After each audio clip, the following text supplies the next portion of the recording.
എല്ലാ സഹോദരങ്ങൾക്കും നമ്മുടെ യൂട്യൂബ് ചാനലിലേക്ക് സ്വാഗതം. അപ്പോൾ ഇന്നത്തെ ഒരു സ്പെഷ്യൽ വാർത്ത എന്താണെന്ന് വെച്ചാൽ ബാലഭാസ്കറിൻ്റെ മരണത്തെക്കുറിച്ചിട്ടാണ്. അദ്ദേഹത്തിൻ്റെ മരണം കഴിഞ്ഞിട്ട് ഇത്രയും നാളായിട്ടും ലക്ഷ്മി ഇന്ന് വരെ ഒരു ഇൻ്റർവ്യൂ ആർക്കും കൊടുത്തതായിട്ട് നമ്മൾ ആരും ഓർക്കുന്നില്ല. ഇന്നിപ്പോൾ മലയാള മനോരമ ചാനലിന് ലക്ഷ്മി ഒരു ഇൻ്റർവ്യൂ കൊടുത്തിട്ടുണ്ടായിരുന്നു. അപ്പോൾ അതേക്കുറിച്ചിട്ട് നമുക്ക് ഈ ഒരു വീഡിയോയിൽ സംസാരിക്കാം. ഈ ലക്ഷ്മി എന്ന് പറഞ്ഞത് ആരാണെന്നൊക്കെ എല്ലാവർക്കും അറിയാലോ. നമ്മുടെ ബാലഭാസ്കറിൻ്റെ ഭാര്യയാണ് ലക്ഷ്മി. അന്ന് നടന്ന ആ ഒരു ആക്സിഡൻറ്റിൽ ലക്ഷ്മിക്ക് നഷ്ടപ്പെട്ടത് ഈ നമ്മുടെ തന്നെ പ്രിയങ്കരനായ ബാലഭാസ്കറിനെയും അദ്ദേഹത്തിൻ്റെ 1.5 വയസ്സ് മാത്രം പ്രായമുള്ള പിഞ്ച് കുഞ്ഞിനെയായിരുന്നു. അപ്പോൾ ആ ഒരു സംഭവമൊക്കെ കഴിഞ്ഞിട്ട് ഇപ്പോൾ ഈ അടുത്ത സമയത്താണ് ബാലഭാസ്കറിൻ്റെ വണ്ടിയുടെ ഡ്രൈവറായിരുന്ന അർജുനെ ഗോൾഡ് കേസിൽ പിടിച്ചിട്ടുണ്ടായിരുന്നു. അപ്പോൾ ആ ഒരു ഇതൊക്കെ വച്ചിട്ടാണ് ഇപ്പോൾ വീണ്ടും ഈ ഒരു ബാലഭാസ്കറിൻ്റെ കേസ് ഇവിടെ വീണ്ടും ഉരുത്തിരിഞ്ഞ് വന്നിരിക്കുന്നത്. എന്തായാലും അതിനെക്കുറിച്ച് നമുക്ക് കലാഭവൻ ശോഭിക്ക് പറയാനുള്ളത് എന്താണെന്ന് വെച്ചാൽ അതൊന്ന് കേട്ടിട്ട് വരാം കേട്ടോ. അദ്ദേഹത്തിന് എന്തൊക്കെയോ കാര്യങ്ങൾ പറയാനുണ്ട് അതേക്കുറിച്ചിട്ട്. നാളുകളായി കാണണമെന്ന് വിചാരിക്കുക, കണ്ടത് സന്തോഷം. എന്തായാലും ഇപ്പൊ ഞാൻ കണ്ടുവരുന്നത് മനോരമ ന്യൂസില് ലക്ഷ്മി, ബാലഭാസ്കറിന്റെ ഭാര്യ ലക്ഷ്മിയുടെ ഒരു ഇത് വരികയാണ്. അതായത് അവർക്ക് പറയാനുണ്ട്, കുറച്ച് കാര്യങ്ങൾ പറയാനുണ്ട്. അത് ബാലുവിനെ സ്നേഹിക്കുന്നവർ അതറിയണമെന്ന് ആഗ്രഹിക്കുന്നുണ്ട്. അതുകൊണ്ടാണ് ഇത്രയും വർഷങ്ങൾക്ക് ശേഷം താൻ ഇതെല്ലാം ഡിസ്ക്ലോസ് ചെയ്യാൻ തയ്യാറാവുന്നത് എന്നാണ് പറഞ്ഞിരിക്കുന്നത്. എന്തായിരിക്കാം ലക്ഷ്മി പറയാൻ ഉദ്ദേശിക്കുന്നത് എന്നുള്ള കാര്യത്തിൽ എന്തെങ്കിലും ഒരു ധാരണ ഉണ്ടോ? ലക്ഷ്മി ഇപ്പൊ തുറന്ന് സംസാരിക്കാൻ തയ്യാറാവുന്നുണ്ടെങ്കിൽ അതിന്റെ മുഴുവൻ ക്രെഡിറ്റും കേരളത്തിലെ മാധ്യമങ്ങൾക്കും സോഷ്യൽ മീഡിയക്കും മാത്രമാണ്. കാരണം ഞാനൊരു 6 വർഷം മുമ്പോട്ട് പറയുന്നുണ്ട് ഇവര് സംസാരിക്കട്ടെ. പക്ഷെ അവര് സംസാരിക്കണത് ഈ 6 വർഷം കഴിഞ്ഞിട്ട് സംസാരിക്കണത് ഇപ്പൊ സംസാരിക്കാതെ ഇരിക്കാൻ അവരെ കൊണ്ട് സാധിക്കില്ല. കാരണം ഇത്രയും വലിയൊരു എവിഡൻസ് വന്ന സ്ഥിതിക്ക് അവർ ഇനി സംസാരിക്കാണ്ടിരിക്കാൻ സാധിക്കില്ല. ഇനി അവരെന്ത് സംസാരിക്കുന്നുള്ളൂ ജനം കേൾക്കട്ടെ. അവര് സംസാരിക്കണ എന്ത് സംസാരിച്ചാലും അവര് ഞാൻ പറഞ്ഞ കാര്യങ്ങൾക്ക് വിഘ്നമായിട്ട് എന്തെങ്കിലും സംസാരിച്ചിട്ടുണ്ടെങ്കിൽ അത് തെളിയിക്കാൻ എന്നെ കൊണ്ട് സാധിക്കും. അത് ഞാൻ തെളിയിക്കും. അതിന് ഞാൻ ചലഞ്ച് ചെയ്തോണ്ടിരിക്കുകയല്ലേ പലപ്പോഴും. ഇത്രയും നാളായിട്ട് ഇതിന്റെ പിന്നാലെ നടക്കാണല്ലോ. കുറ്റപ്പെടുത്തുകൾ എല്ലാം കേട്ടിട്ടുണ്ട്, ഇനി ഒന്നും കേൾക്കാനില്ല. അപ്പൊ എല്ലാം കേൾക്കാനുള്ളതല്ല ഈ ഒരു കാലയളവിൽ കേട്ടത് കൊണ്ട് ഇനിയും ഇതിന്റെ അറ്റം വരെ തന്നെ, അതായത് രണ്ടാമതും CBI എൻക്വയറിയുടെ ഇതൊക്കെ വന്നിരിക്കുകയാണ്. ഈ ഇപ്പൊ നടക്കുന്ന ഈ അന്വേഷണമെങ്കിലും ശരിയായ രീതിയിൽ പോകുമെന്നുള്ള ഒരു തോന്നലുണ്ടോ? അല്ല, ഇപ്പൊ രണ്ടാമത്തെ അന്വേഷണം നടക്കുന്നില്ല. ആ രണ്ടാമത്തെ അന്വേഷണ ഏജൻസിയും റിപ്പോർട്ട് കൊടുത്തതാ ഇതില് ക്രൈം നടന്നിട്ടില്ല എന്ന് പറഞ്ഞോണ്ട് തന്നെ കൊടുത്തു. പക്ഷെ കോടതി അത് ഫയൽ സ്വീകരിച്ചിട്ടില്ല. കോടതിയിൽ റിപ്പോർട്ട് കൊടുത്ത് കോടതിയുടെ ഫ്രണ്ടിൽ ഇരിക്കണേ ഉള്ളൂ. അത് കൊടുത്തിട്ട് 1 മാസം കൂടുതലൊക്കെ ഉണ്ടായി. അപ്പൊ അത് കോടതിയുടെ ഫ്രണ്ടിൽ ഇരിക്കണേ ഉള്ളൂ. പക്ഷെ അത് കോടതി ഫയൽ സ്വീകരിച്ചിട്ടില്ല. ഫയൽ ഒന്നല്ലെങ്കിൽ കോടതിക്ക് അത് സ്വീകരിക്കാൻ നിങ്ങൾ 2ാം പതിപ്പ് പറഞ്ഞ് ശരിയാണ് എന്ന് പറഞ്ഞുകൊണ്ട് സ്വീകരിക്കുക. അല്ലെങ്കിൽ അവർക്ക് ഇത് നിങ്ങൾ പറഞ്ഞതിൽ കറക്റ്റ് ആയിട്ടില്ല, ഒന്നുകൂടി ഇതിനെക്കുറിച്ച് വിശദമായിട്ട് റിപ്പോർട്ട് ചോദിക്കുക. ഇതെല്ലാം കഴിഞ്ഞ് ഹൈക്കോടതിയാണ് ഇതിന് നിർദ്ദേശം കൊടുത്തത്. ഹൈക്കോടതി ഇതിന്റെ മറുപടി പറയേണ്ടി വരും. ആ ഒരു ഘട്ടത്തിലാണ് നിൽക്കുന്നത്. അപ്പൊ നമുക്ക് ഇപ്പൊ നിലവിൽ ഇതിനെക്കുറിച്ച് ഒരു അന്വേഷണം നടക്കുന്നില്ല. പക്ഷെ ഞങ്ങൾ ഈ ആഴ്ച ഹൈക്കോടതിയിൽ ഇതൊരു പുനരന്വേഷണം ശരിയായിട്ടില്ല എന്ന് പറഞ്ഞിട്ടൊരു കാര്യം ചെയ്യാനായിട്ട് എന്റെ അഡ്വക്കേറ്റ് രാമകൃഷ്ണ സാറ് നോക്കിയിട്ടുണ്ട്. ഈ പുനരന്വേഷണത്തിന് എന്തുകൊണ്ടാണ് ഇതിങ്ങനെ അട്ടിമറിക്കപ്പെടുന്നത് എന്തുകൊണ്ടാന്ന് ചോദിച്ചു കഴിഞ്ഞാൽ ഈ സ്വർണ്ണക്കടത്തിന്റെ നൂലാമാലകളുടെ അങ്ങേയറ്റം വരെ 100% ഉറപ്പുണ്ട് അതിന് പിന്നിൽ. 100% ഉറപ്പുണ്ട്. 100% ഉറപ്പുണ്ട് ഇതിന്റെ പിന്നിൽ. ഇപ്പൊ ലക്ഷ്മി സംസാരിക്കുന്നുണ്ടെങ്കിൽ ഇപ്പൊ ഈ കുറച്ച് ദിവസ വാർത്തകൾ ഡെയിലി നിങ്ങൾ കാണുന്നുണ്ടല്ലോ, ഇതിന്റെ അത് ഇങ്ങനെ കാണുന്നുണ്ട്. അപ്പൊ അതുകൊണ്ട് അവരെ കൊണ്ട് സംസാരിപ്പിക്കണായിരിക്കും ആരെങ്കിലും ഇതിനൊരു ഫുൾ സ്റ്റോപ്പ് ഇടാനായിട്ട്. ലക്ഷ്മി വെറുതെ സംസാരിച്ചിട്ട് ഇതിനൊരു ഫുൾ സ്റ്റോപ്പ് ഇടാന്ന് വെച്ചിട്ട് വെക്കണയാണെങ്കിൽ അത് അവരുടെ വെറും വ്യാമോഹം മാത്രമാണ്. ബാക്കി കാര്യങ്ങൾ നമുക്ക് വഴിയെ കാണാം. കാരണം ഞാൻ ലക്ഷ്മി ഒരു പത്രസമ്മേളനം നടത്തുവാണെങ്കിൽ അത് കേട്ടിട്ട് അതിന്റെ 1 മണിക്കൂറിന് ശേഷം ഞാനൊരു പത്രസമ്മേളനം നടത്തുന്നുണ്ട്. കാരണം വെച്ച് കഴിഞ്ഞാൽ അവർക്ക് അവരെന്താണ് പറയാൻ കാരണം എന്ന് നമുക്ക് കേൾക്കാമല്ലോ. കേട്ട് കഴിയുമ്പോഴത്തേനും ബാക്കിയുള്ള കാര്യം ഞാൻ അന്നേരം പറയാം. ഇന്നലെ ബാലുവിന്റെ അമ്മ തന്നെ ലക്ഷ്മിനെ രൂക്ഷമായി വിമർശിച്ചിട്ടുള്ള വാർത്തകളൊക്കെ വന്നിട്ടുണ്ട്. ഇതെല്ലാം കൂടെ അതാ പറഞ്ഞത്, മാധ്യമങ്ങൾക്കും സോഷ്യൽ മീഡിയയ്ക്കുമാണ് അവർ സംസാരിക്കണമെങ്കിൽ അതിന്റെ പുറത്ത് വലിയൊരു ക്രെഡിറ്റ് ഉള്ളത്. ലക്ഷ്മിക്ക് പക്ഷെ പറയാനുണ്ടാവില്ല ചേട്ടാ ഈ ഒരു കാര്യത്തിൽ എന്തെങ്കിലും ഒരു രഹസ്യം. ഇപ്പൊ ചേട്ടൻ പറയുന്നു അതിന് പിന്നിൽ ആരെങ്കിലും ഉണ്ടായിരിക്കാം, ആരെങ്കിലും ഉള്ളത് കൊണ്ടായിരിക്കാം. ചിലപ്പോൾ നമുക്ക് പറയാൻ പറ്റില്ല, അതിനുള്ള സാധ്യതകൾ. ഈ കേസ് ഇത്രയൊക്കെ അട്ടിമറിക്കപ്പെട്ടതുകൊണ്ട് അതിന് പിന്നിലും ആളുകളില്ല ലക്ഷ്മിക്കും എന്തെങ്കിലുമൊക്കെ കാര്യങ്ങൾ പറയാനുണ്ടാവില്ല? ലക്ഷ്മി പറയാനുള്ളത് സിബിഐയോട് പറഞ്ഞിട്ടുണ്ട്. എന്താ അവര് പറഞ്ഞേക്കണെന്ന് അറിയാമോ? കൊല്ലത്തെ ജ്യൂസ് കടയിൽ ജ്യൂസ് കുടിച്ചതിന് ശേഷം അവർക്കൊന്നും ഓർമ്മയില്ല, പിന്നെ ഹോസ്പിറ്റലുകാർ ഓർമ്മയുള്ളൂ എന്ന് പറഞ്ഞ്. അപ്പൊ ഈ കൊല്ലം തൊട്ട് ഈ ഹോസ്പിറ്റൽ വരെയുള്ള സാധനം അവർ മറന്നു. അവർ കൊടുത്തേക്കുന്ന റിപ്പോർട്ട് അതാ, സിബിഐക്ക് കൊടുത്തേക്കുന്ന റിപ്പോർട്ടാ. അതിനെ കണ്ടിച്ചിട്ട് വേണം അവർക്ക് ഇനി എന്തെങ്കിലും പറയാനായിട്ട്.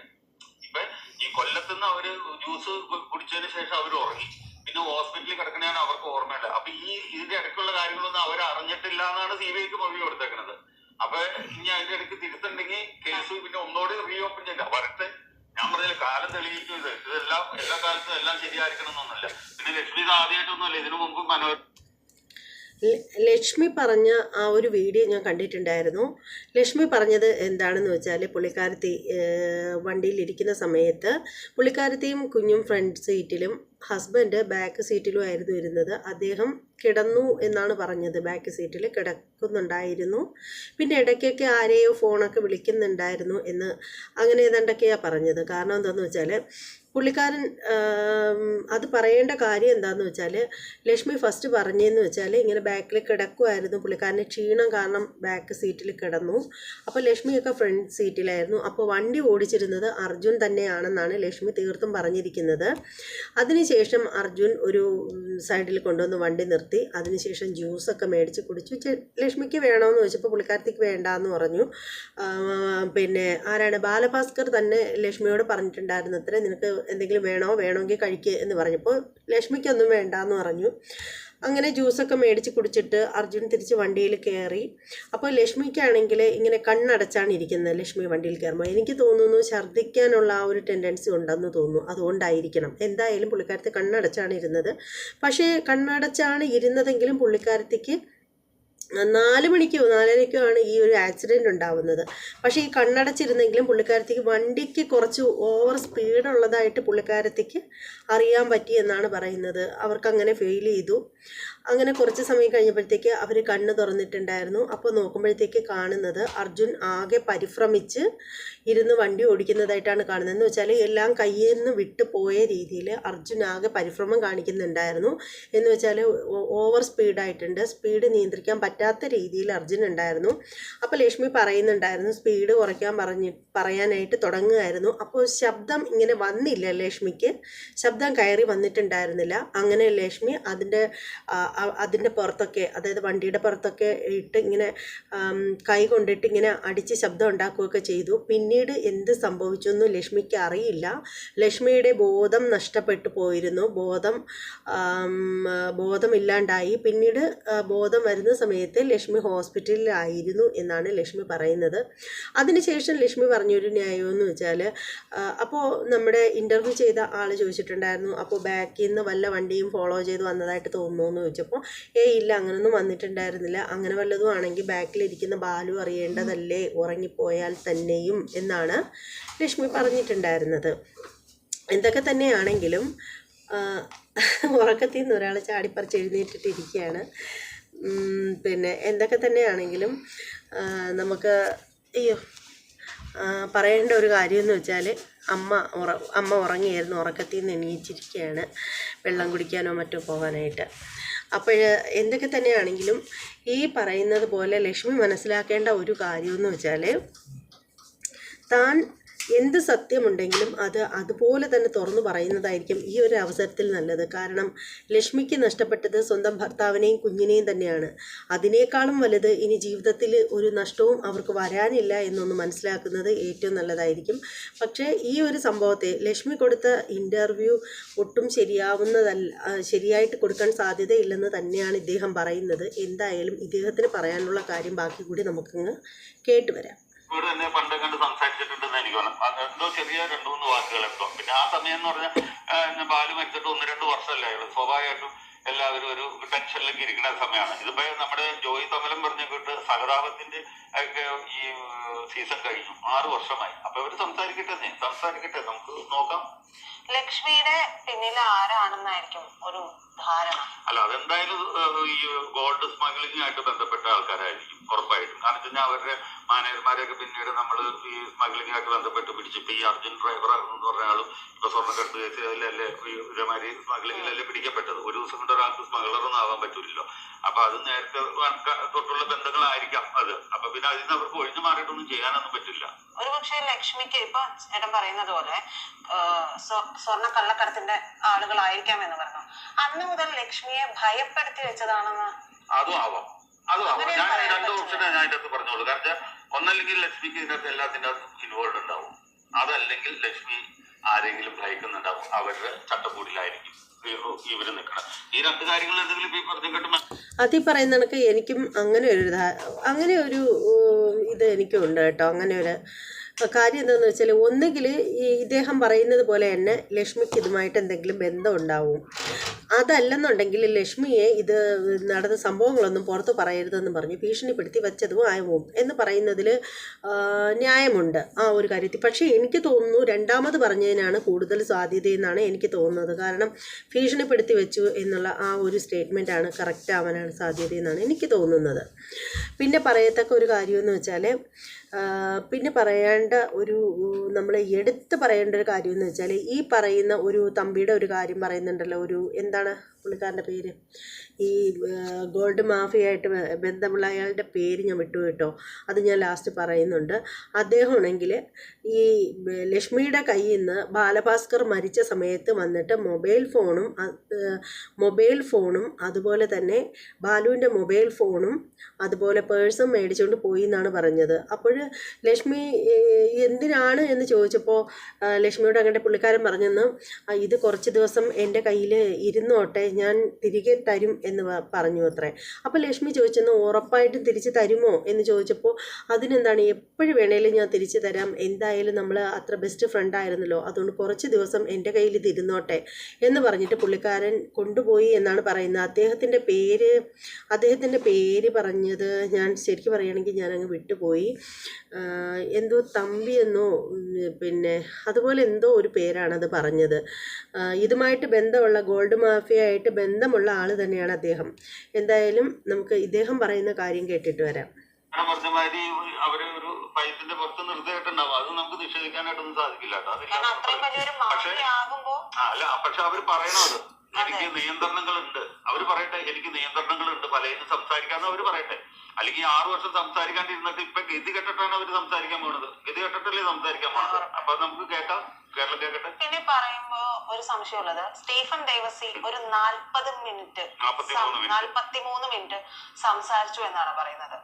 ഈ 43 മിനിറ്റ് ICUവിൽ കിടക്കുന്ന ഒരാളോട്, ക്രിട്ടിക്കൽ ICUവിൽ കിടക്കുന്ന ഒരാളോട് 43 മിനിറ്റ് സംസാരിക്കാനൊക്കെ അത് ഏതെങ്കിലും ഒരു ഹോസ്പിറ്റൽ പോലും സാധ്യമായ ഒരു സംഭവമല്ല. അങ്ങനെ കയറ്റി നമ്മൾ അത്രയും നേരം ഒന്നും നിർത്തില്ല, ജസ്റ്റ് ഒന്ന് കാണിച്ചു വിടുവാണ് സാധാരണ ചെയ്യാറുള്ളത്. അപ്പോൾ ആ ഹോസ്പിറ്റലിനുള്ളിലും ഈ പറയുന്ന ആളുകൾക്കൊക്കെ ഒരു ബന്ധമുണ്ടാവുകയും അതിലൂടെ ആയിരിക്കില്ല സ്റ്റീഫൻ ദേവസി അങ്ങനെ കയറുകയും സംസാരിക്കുകയൊക്കെ ചെയ്തിട്ടുണ്ടാവുക. തീർച്ചയായിട്ടും അതിനെക്കുറിച്ച് CBI അന്വേഷിച്ചിട്ടില്ല. എങ്ങനെയാണ് ഒരു ക്രിട്ടിക്കൽ ICUവിൽ ഈ സ്റ്റീഫൻ ദേവസി കയറിയത്, ആരാണ് സ്റ്റീഫൻ ദേവസിക്ക് അതിനകത്ത് കയറാൻ പെർമിഷൻ കൊടുത്തത്, പിന്നെ അതിനുശേഷം ഈ 43 മിനിറ്റ് അവിടെ നിന്ന് സംസാരിക്കാൻ കൂടി ആര് അനുവാദം കൊടുത്തു? ക്രിട്ടിക്കൽ ICU കിടക്കുന്ന ഒരാളാണ്. അതായത് ബാലുവിന്റെ അച്ഛൻ അല്ലായിരുന്നു, അതാ പറഞ്ഞു. ബാലുവിന്റെ അച്ഛൻ കഴിഞ്ഞ ദിവസം ചെന്നപ്പോൾ എന്നോട് പറഞ്ഞു, ഞങ്ങൾ 2-3 ദിവസം ഹോസ്പിറ്റലിൽ നിന്ന് കഴിഞ്ഞപ്പോ ഡോക്ടർ വന്നിട്ട് പറഞ്ഞു, ഇന്ന് അവൻ ഒരു 3 സ്പൂണ് കഞ്ഞി കുടിച്ചു, ബാലു കഞ്ഞി കുടിച്ചു. അപ്പൊ നമുക്കൊരു പോസിറ്റീവ് ആയിട്ടുള്ള റിസൾട്ടാ. ബാക്കി കാര്യങ്ങളൊക്കെ നമുക്ക് പിന്നെ നോക്കാം. ഇനി പുള്ളിക്ക് ടെൻഷൻ ഇല്ലാതെ എന്തെങ്കിലും ഒന്നും ചെല്ലാണ്ടിരുന്നു കഴിഞ്ഞാൽ നമുക്ക് നമുക്ക് ഇതിലേക്ക് ഉണ്ടാവും. ഒരു 6-7 ദിവസം കഴിഞ്ഞാൽ ICUയിലേക്ക് മാറ്റാന്ന് പറഞ്ഞു. ചേട്ടനൊക്കെ വേണം വീട്ടിലേക്ക് പോകാൻ, എന്തെങ്കിലും ഞങ്ങൾ വിളിക്കാന്ന് പറഞ്ഞു. ഇവരൊക്കെ വീട്ടിലേക്ക് പോയ സമയത്താണ് സ്റ്റീഫൻ ദേവസി അകത്ത് കയറിയത് ഈ സംസാരിച്ച്. അത് കഴിഞ്ഞാൽ അധികം വൈകാതെ പുള്ളി മരിച്ചു എന്നാണ് എനിക്ക് അറിയാൻ കഴിഞ്ഞത്. ആ ടൈമൊന്നും ഞാൻ കൃത്യമായിട്ട് ഓർക്കണില്ല. പക്ഷെ എന്തായാലും ക്രിട്ടിക്കൽ ICUയിൽ സ്റ്റീഫൻ ദേവസി കയറി 43 മിനിറ്റ് സംസാരിച്ചിട്ടുണ്ട്. അത്രയൊരു ഇതില്ലാത്ത ഒരാളോട്, അത്രയും സീരിയസ് ആയി കിടക്കുന്ന ആളോട് 43 മിനിറ്റ് സംസാരിക്കാന്ന് പറയുമ്പോൾ എന്തായിരിക്കാം അതിനുള്ളിൽ നടന്നിട്ടുള്ളത്? സ്റ്റീഫൻ പറഞ്ഞ പ്രാർത്ഥിച്ചതാണോ? എന്ത് വിരോധാഭാസമായി പറയുന്നത്. അതാണ് എനിക്ക് ചോദിക്കാനുള്ളത്. ഈ ICU പോലും ആരെയും പ്രവേശിപ്പിക്കത്തില്ല അല്ലേ? അപ്പോൾ പിന്നെ ഇങ്ങനെയാണ് ഇതുപോലെയുള്ള വെന്റിലേറ്റർ ഐസിയുലൊക്കെ ഇത്രയും സീരിയസ് ആയിട്ട് കിടന്ന ഒരു ആളിനെ കാണാനായിട്ട് അനുവദിച്ചത് മനസ്സിലാവുന്നില്ല. പോരെങ്കിൽ ഇൻഫെക്ഷനൊക്കെ ആവും എന്നുള്ള ഇതൊക്കെ കൊണ്ടിട്ട് ഇത്തരത്തിൽ കിടക്കുന്ന ഇത്രയും ക്രിട്ടിക്കലായിട്ട് കിടക്കുന്ന പേഷ്യൻസിൻ്റെ അടുത്തൊന്നും ആരെയും ചെല്ലാൻ വേണ്ടപ്പെട്ടവരെ പോലും സമ്മതിക്കില്ല. പിന്നെ ഇതൊക്കെ എങ്ങനെ സംഭവിക്കാനാണ്? അതും 43 മണിക്കൂർ നിന്ന് പ്രാർത്ഥിച്ചെന്ന്, അതും ഇത്രയും സീരിയസ് ആയിട്ട് കിടക്കുന്ന ഒരു വ്യക്തിയുടെ അടുത്ത് നിന്നിട്ട് അദ്ദേഹം പ്രാർത്ഥിച്ചു എന്ന് പറയുന്നു. അതേസമയം ഡോക്ടർ പറഞ്ഞത് എന്താണ്? കഞ്ഞിയൊക്കെ ലേശം കഴിച്ചു, അതുകൊണ്ട് പിന്നെ അധികം ടെൻഷനൊന്നും ഉണ്ടാകാതെ ഇങ്ങനെ തന്നെ നല്ല രീതിയിൽ പോവുകയാണെങ്കിൽ കുറച്ച് ദിവസത്തിനകം വെച്ചിട്ട് നോർമൽ ICUവിലേക്ക് മാറ്റാമെന്നാണ് പറഞ്ഞത്. അപ്പോൾ അതിന് ശേഷമാണ് ഇദ്ദേഹം വന്നതും പ്രാർത്ഥിച്ചതും. അതിനും ശേഷമാണ് ഈ പറയുന്നത് പോലെ നമ്മുടെ ബാലഭാസ്കർ മരണത്തിന് കീഴടങ്ങിയതും. അപ്പോൾ അതിൽ നിന്ന് മനസ്സിലാക്കേണ്ടത് സ്റ്റീഫൻ ദേവസി പ്രാർത്ഥിച്ച് കൊന്നതാണോ ഈ പാവത്തിനെ എന്ന് ചോദിച്ചു കഴിഞ്ഞാൽ അതിലെങ്ങനെ തെറ്റ് പറയാൻ പറ്റും അല്ലേ? എന്തായാലും ഇദ്ദേഹം പറയുന്ന ബാക്കി കാര്യം കൂടി കേൾക്കാം. പ്രാർത്ഥിച്ചു, രോഗശാന്തിക്ക് 43 മിനിറ്റ് പ്രാർത്ഥിക്കാൻ വേണ്ടി കയറോ എന്നുള്ള ഒരു ചോദ്യം ലക്ഷ്മി സംസാരിക്കാതെ ഇപ്പൊ ഞാൻ നിങ്ങൾക്ക് അടുത്ത് വെച്ചാണ് അറിയുന്നത്. നമ്മൾ വളരെ സന്തോഷമാണ്. ഇപ്പൊ ഞാൻ ജസ്റ്റ് നോക്കുമ്പോ മനോരമയുടെ ഒരു സ്ട്രീമിംഗില് 31 മിനിറ്റ് ആയിട്ടുള്ള അവരത് അപ്പ് ചെയ്തിട്ട്, അപ്പൊ അതില് കണ്ടതാണ്. അപ്പൊ ഏറ്റവും ലേറ്റസ്റ്റ് അതായിരിക്കുമല്ലോ, അതുകൊണ്ടാണ് ഞാൻ ചോദിച്ചത്. അപ്പൊ ഈ സ്റ്റീഫൻ ദേവസി അതിനുശേഷം ചേട്ടനോട് പറഞ്ഞു എന്ന് പറഞ്ഞ എല്ലാത്തിനും പിന്നിൽ അവളാണ് എന്നെന്തോ പറഞ്ഞു. അല്ല, അത് ഞാൻ പറഞ്ഞു, കൊടകരെ വെച്ചിട്ട് ഒരാൾ എന്നോട് പറഞ്ഞ സ്വർണം കയറി ഇപ്പൊ ബാലു ചേട്ടനെ എതിർത്തു, അവളാണ് അവളുടെ സമ്മതം കൊണ്ടാണ് കയറിയെന്ന് വെച്ചപ്പോ അവളാരാന്ന് വെച്ചപ്പോ ബാലുവിന്റെ ഭാര്യയാണ് ഇത് പറഞ്ഞു. ആള് ജീവനോട് ഇപ്പോഴും കൊടകരയുണ്ട്. കൊടകര ഫ്ലൈഓവറിന്റെ അയാൾ ഇപ്പോഴും ജീവിച്ചിരിപ്പുണ്ട്. അയാൾ ആ നാട്ടുകാരന് അയാളുടെ അഡ്രസ്സ് ഉൾപ്പെടെ ഞാൻ കൊടുത്ത CBIക്ക്. എന്തുകൊണ്ട് CBI അവരോട് ചോദിച്ചിട്ട് അദ്ദേഹം എന്താണ് മറുപടി പറഞ്ഞത്? ഞാൻ പിന്നെ ഇടയ്ക്ക് ഇനി കാണാൻ പോയി ശ്രമിക്കാത്തതിന്റെ കാരണം എന്താ വെച്ച് കഴിഞ്ഞാൽ ഞാൻ ഇനി പോയി കണ്ടത് വേറെ ദുരൂഹത വരും. അതുകൊണ്ടാണ് ഞാൻ അദ്ദേഹത്തെ പോയി കാണാണ്ടിരിക്കണേ. അതല്ലെങ്കിൽ ഞാൻ പോയി കണ്ട് സംസാരിച്ചേനെ, നിന്നെ കണ്ട് ഇവര് സംസാരിച്ചോ എന്ന് ഞാൻ ചോദിച്ചേനെ. എനിക്ക് ചോദിക്കണമെന്ന് ഇപ്പോഴും ഉണ്ട്. പക്ഷെ അത് ഈ കേസ് ഇങ്ങനെ നിൽക്കണോണ്ടാണ് അത് ഞാൻ ചോദിക്കാണ്ട് നിൽക്കുന്നത്. അതിന് വേറൊരു സംശയം കൂടി തോന്നുന്നത് എന്താണെന്നറിയാം? ഇപ്പൊ സ്റ്റീഫൻ ദേവസി പറയുന്നു അത് ഗോൾഡ് കടത്താനായിട്ട് അവർക്ക് അറിയാമായിരുന്നു എന്ന് പറയുന്നു. അപ്പൊ ഈ ഗോൾഡ് കടത്തുന്നതിനെ പറ്റി സ്റ്റീഫൻ ദേവസിക്ക് എങ്ങനെ അറിയാൻ പറ്റും? അതെനിക്കറിയില്ല. അല്ല, സ്വാഭാവികമായ ഒരു സംശയമല്ലേ നമുക്ക്. ഇപ്പൊ മാഡം ചോദിച്ചതിന്റെ സംശയം, ആ ചോദ്യത്തിന് ഉത്തരം കേരളത്തിലെ ജനങ്ങൾക്ക് അല്ലെങ്കിൽ കേരളത്തിലെ കലയായിട്ട് ബന്ധപ്പെട്ട് നിൽക്കുന്നവർക്ക് ഒക്കെ അറിയാം അതിന്റെ സത്യം എന്താന്നുള്ള കാര്യം. അത് നമ്മൾ പറയേണ്ടതല്ല. അതൊക്കെ അന്വേഷണ ഉദ്യോഗസ്ഥന്മാര് ചങ്കൂറ്റമുള്ളവർ അല്ലെങ്കിൽ തന്തയ്ക്ക് പറഞ്ഞവരാണ് കണ്ടെത്തണം. അത് കേരള പോലീസിലേക്ക് വിട്ട ചിലപ്പോ കേസ് കളി. നിങ്ങൾ നോക്കിയോ, കേരള പോലീസിന് പക്ഷെ എല്ലാവരും CBI നല്ലതെന്ന് പറയും. അതേതാന്ന് പറഞ്ഞ CBI, നമ്മുടെ CBI ഡയറിക്കുറിപ്പില്ലേ, SN-സ്വാമിയുടെ CBI ഡയറിക്കുറിപ്പ്, അതിലും മമ്മൂട്ടി CBI, അത് നല്ലതെന്ന് പറയും. ഞാനൊക്കെ അങ്ങനെ വിശ്വസിച്ച് നിന്ന ഒരാളാണ്. പക്ഷെ CBIക്ക് ആൾക്കാർ ഇപ്പൊ കേസ് ഏൽപ്പിക്കണം എന്ന് പറയുമ്പോൾ എനിക്ക് തമാശ തോന്നണേ. ഏൽപ്പിക്കണം എന്ന് പറയുന്നവരുടെ ഉദ്ദേശം അത് നശിപ്പിക്കാന്നുള്ള.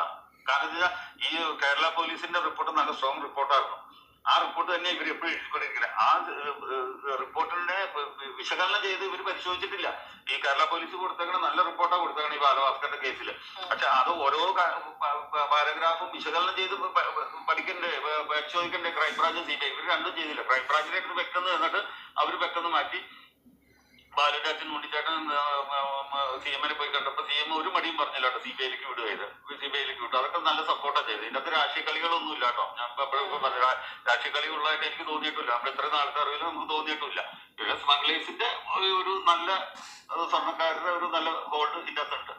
പ്രധാനമായിട്ടും പിന്നെ വേറെ ചേട്ടൻ പറഞ്ഞ ഒരു കാര്യം, ആ കാറിന്റെ ചില്ല് പൊട്ടിച്ചത്, അതിനെ പറ്റി ഇതുവരെ ഒരു ലക്ഷ്മി സംസാരിക്കുമ്പോ പറയും എല്ലാം ലക്ഷ്മി.